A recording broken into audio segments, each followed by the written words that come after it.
నమస్తే అండి, welcome to Triveni's kitchen. ఈరోజు మన రెసిపీ వచ్చేసి అట్లు మామిడి పండ్ల రసం అండి. ఇది బ్రేక్ఫాస్ట్లోనైనా లంచ్లోనైనా తీసుకోవచ్చు. ముందుగా ఒక బౌల్ తీసుకొని 1 కప్పు నిండా బియ్యం పిండిని తీసుకోవాలి.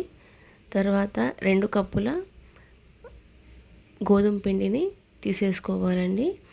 ఇప్పుడు ఉండలు లేకుండా బాగా కలుపుకోవాలి. ఉప్పును జీలకర్రను వేసుకొని కలుపుకోవాలండి. ఇప్పుడు ఇలా ఈ కన్సిస్టెన్సీలో రావాలి. ఇప్పుడు మామిడి పండ్ల ఈ తొక్కను ఇలా తీసేసుకోవాలి. వీడియోని అయితే స్కిప్ చేయకుండా చూడండి, లైక్ చేయండి, ఛానల్ని అయితే సబ్స్క్రైబ్ చేసుకోండి. ఇలా కట్ చేసుకొని చిన్న చిన్న ముక్కలుగా కట్ చేసుకోవాలండి. ఇప్పుడు చిన్న మిక్సీ గిన్నెని తీసుకొని ఈ ముక్కలను దాంట్లో వేసుకొని మిక్సీ పట్టుకోవాలి. ఇలా అన్నిటినీ మిక్సీ పట్టుకోవాలి. ఇప్పుడు దీంట్లో ఒక చిన్న గిన్నె నిండుగా చక్కెరను కూడా వేసుకోవాలి. అయ్యిందండి. నేను ఒక 3 యాలకులను అలాగే 2 టేబుల్ స్పూన్ల సోంపును వేసుకొని దంచుకున్న ఈ మిశ్రమాన్ని ఇందులో వేసుకున్నాను.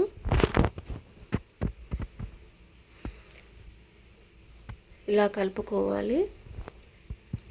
ఇప్పుడు స్టవ్ పైన పెనం పెట్టుకోవాలండి. నాదైతే ఐరన్ పెనం అండి. ఇలా ఉల్లిపాయతో దానిపైన ఆయిల్తో ఇలా రాసుకొని అట్లను వేసుకోవాలండి. ఒకవేళ ఈ బియ్యం పిండి గోధుమ పిండితో అట్లు మీకు రాకపోతే ఒక 4 నుంచి 5 టేబుల్ స్పూన్ల వరకు మైదా పిండిని వేసుకొని అట్లను వేసుకోండి, వస్తుంది.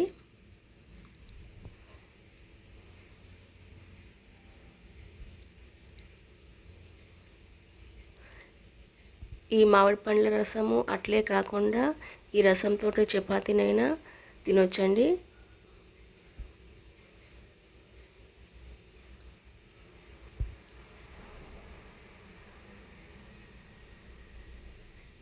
ఈ అట్లు చాలా మెత్తగా వస్తాయి. వీడియోని అయితే స్కిప్ చేయకుండా చూడండి. ఒకసారి తప్పకుండా మీరు ట్రై చేసి చూడండి. అయ్యిందండి. సర్వింగ్ బౌల్లో సర్వింగ్ చేసుకున్నాను. ఇప్పుడు ఈ పండ్ల రసాన్ని వేసుకుందాం. చాలా మెత్తగా వచ్చాయండి ఈ అట్లు. దీంట్లో ఇలా అద్దుకొని తింటే చాలా టేస్టీగా ఉంటుంది.